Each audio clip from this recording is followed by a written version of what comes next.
अवधूत चिंतन श्री गुरुदेव दत्त श्री स्वामी समर्थ महाराज की जय।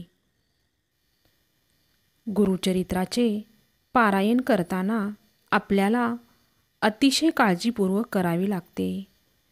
श्री गुरुचरित्र पारायण हे जागृत आणि त्वरित फळ देणारे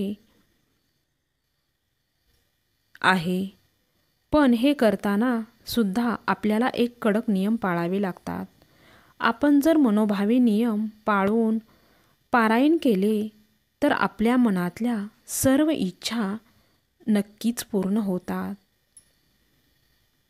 श्री गुरुदत्ताची कृपादृष्टी आपल्यावर व्हावी यासाठी पारायणाआधीच काही गोष्टी ठरवून मगच पारायणाला सुरुवात केली पाहिजे। कोणत्या गोष्टी पारायण सुरू करण्यापूर्वी लक्षात ठेवाव्यात जेणेकरून आपल्याला संपूर्ण फलप्राप्ती होईल, तेच आपण आजच्या या व्हिडिओमध्ये पाहणार आहोत। तरी व्हिडिओ हा तुम्ही शेवटपर्यंत नक्की ऐका।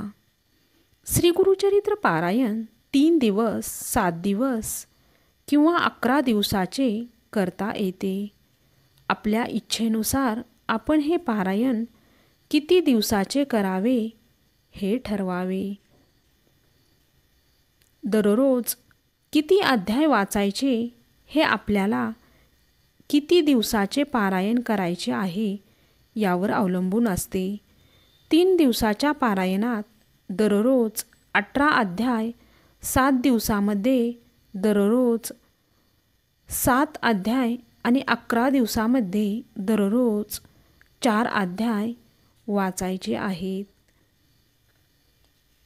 पारायणाची सुरुवात कोणत्याही दिवशी करू शकता, पण शनिवार, गुरुवार आणि पुष्य नक्षत्र असल्यास शुभ मानले जाते।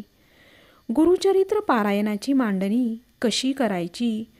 गुरुचरित्र पारायण ही एक अत्यंत शुभ आणि फलदायी पूजा आहे, जी श्री स्वामी समर्थ महाराज आणि दत्तगुरूंच्या कृपेसाठी केली जाते।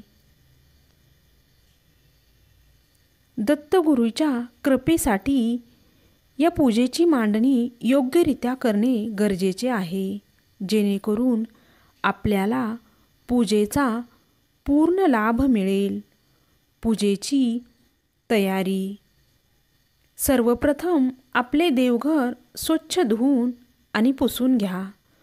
पूजेसाठी लागणारे साहित्य: स्वच्छ कपडे, पाट किंवा चौरंग, स्वामी समर्थांचा फोटो किंवा दत्त महाराजांचा फोटो, गुरुचरित्र ग्रंथ, दिवा, शुद्ध तूप, हळद कुंकू, अक्षता, फुले, भस्म, तांदूळ आणि सुपारी। कलश, तांबे, शंख आणि घंटा, आसन, नैवेद्य, दीप, अगरबत्ती, आरतीसाठी ताट, दानधर्म साहित्य, धान्य, वस्त्र, दक्षिणा।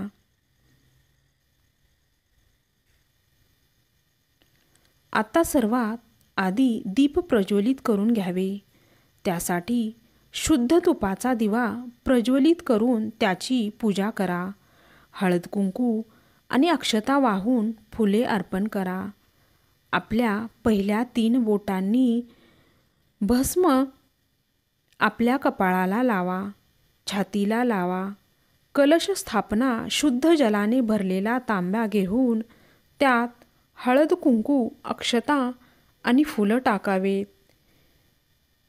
1 सुपारी टाकावी आणि त्यावर विड्याची 5 पाने ठेवावीत।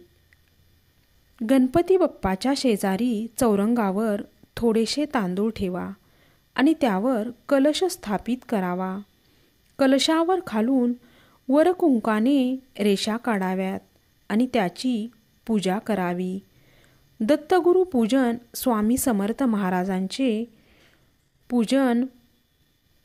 आपल्या देवघरातील दत्तगुरूची मूर्ती जर नसेल तर सुपारी ठेवावी। तांब्याच्या देवपूजेच्या प्लेटमध्ये थोड्याशा अक्षता घेऊन मूर्ती ठेवावी. दत्तगुरूंना शुद्ध पाणी, पंचामृत आणि पुन्हा शुद्ध पाणी घालून स्नान घालावे.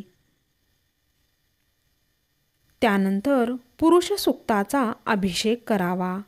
अभिषेक झाल्यानंतर मूर्ती स्वच्छ पुसून घ्यावी आणि त्यांना हळद, कुंकू, अक्षता, फुले, भस्म अर्पण करावा. गुरुचरित्र पारायणाची पूजा कशी करावी? गुरुचरित्र पूजा मांडणी करताना शांततेने आणि व्यवस्थित लक्ष देऊन करावी. कारण पूजाविधीमध्ये काही कमी राहिल्यास पूजा संपन्न होत नाही.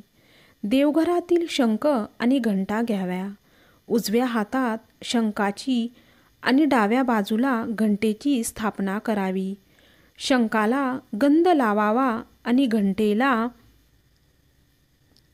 गंधाक्षता आणि फुले व्हावीत. कलश ज्या ठिकाणी स्थापन केले आहे त्याच्यासमोर जोडपानावर एक सुपारी, हळकुंड आणि एक बदाम ठेवा. पूजा सुरू असताना मनातल्या मनात गुरु दत्तात्रेयाचा मंत्र किंवा श्री स्वामी समर्थ मंत्र जपण्यास सुरुवात करावी.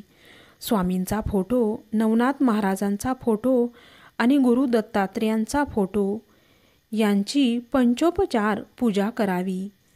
त्यांना हळद, कुंकू, अक्षता, गंधाक्षता, फुले वाहून भस्म आणि फुलांचे हार घालावेत.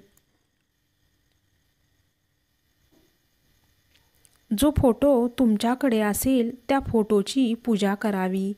सगळेच फोटो ठेवणे गरजेचे नाही किंवा तुम्ही ज्या देवाच्या नावाने गुरुचरित्र पारायण करत आहात त्या देवाचा फोटो ठेवावा.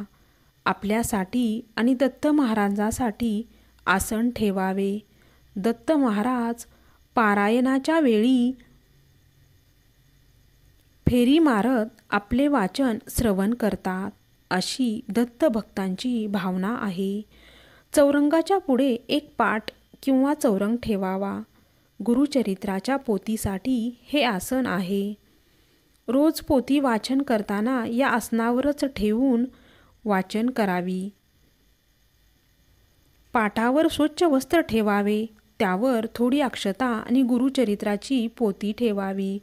पोथीची पंचोपचार पूजा करावी म्हणजे हळद, कुंकू, अक्षता, नंदाक्षता आणि फुले वाहून सरस्वती नमः मंत्र जपावा. रोज वाचन सुरू करण्यापूर्वी पोथीची पूजा करावी आणि मगच वाचन करावे. पोथी उचलून हातात घेऊ नये. आसनावरच ठेवून तिचे वाचन करावे. वाचन झाल्यावर पोथी स्वच्छ वस्त्रात झाकून ठेवावी किंवा तशीच उघडी देखील ठेवू शकता. अखंड दिवा प्रज्वलित करावा आणि तो पारायणाच्या काळात विझू देऊ नये. चुकून वाऱ्याने किंवा अनावधानाने दिवा विझला तर तो नंतर प्रज्वलित करावा. पोथीचे पूजन आणि दिवा प्रज्वलित केल्यानंतर श्री स्वामी समर्थ किंवा दत्त महाराजांच्या मंत्राचा एक माळ जप करावा. गायत्री मंत्र जपून वाचनाला सुरुवात करावी. जर तुम्ही 7 दिवसाचे पारायण करत असाल तर पहिल्या दिवशी 1 ते 9 अध्याय, दुसऱ्या दिवशी 10 ते 21 अध्याय, तिसऱ्या दिवशी 22 ते 29 अध्याय आणि चौथ्या दिवशी 30 ते 35 अध्याय, पाचव्या दिवशी 36 ते 38 अध्याय, सहाव्या दिवशी 39 ते 43 अध्याय, पाचव्या दिवशी 36 ते 38 अध्याय, सहाव्या दिवशी 39 ते 43 अध्याय आणि सातव्या दिवशी 44 ते 53 अध्याय वाचावेत.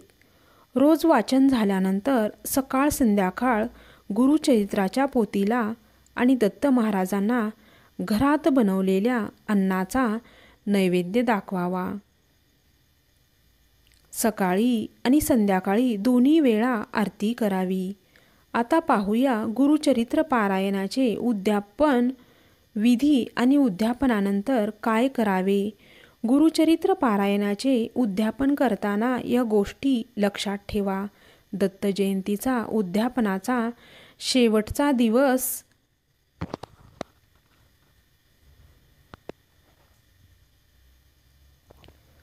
दत्त जयंतीचा उद्यापनाचा शेवटचा दिवस असतो. त्या दिवशी संपूर्ण अध्याय वाचावेत.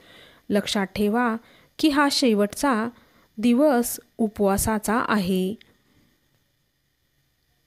उद्यापन दुसऱ्या दिवशी करावे. उपवासामुळे आणि थकल्यामुळे उद्यापन दुसऱ्या दिवशी करणे चांगले असते. उद्यापनाच्या दिवशी सकाळी उठून स्नान करून स्वच्छ कपडे घालावेत. घरात आणि पूजास्थळी सुगंधी धूप लावावा आणि फुले वाहावीत. पूजा साहित्याची पूजा करावी. पुरणाचा नैवेद्य तयार करावा आणि दत्त महाराजांना आवडणाऱ्या घेवड्याच्या शेंगाची भाजी नैवेद्यामध्ये आवर्जून करावी. एकूण 5 नैवेद्य तयार करावेत. दत्त महाराजांसाठी, दुसरा स्वामी समर्थ महाराजांसाठी, तिसरा आपल्या कुलदेवतेसाठी, चौथा गुरुचरित्राच्या पोथीसाठी आणि 5वा गायीसाठी. पूजा पूर्ण झाल्यावर गायीचा नैवेद्य गायीला खाऊ घालावा. उरलेला नैवेद्य घरातील सदस्यामध्ये वाटून घ्यावा आणि आरती करावी. शक्य असल्यास एका पाहुणे जोडप्याला किंवा किमान एका सव्वाशेर पिठाची भाकरी दान करा. दारावर आलेल्या भिक्षुकांना रिकामा हात पाठवू नका. उद्यापनानंतर पूजा साहित्य जसे आहे तसे ठेवा.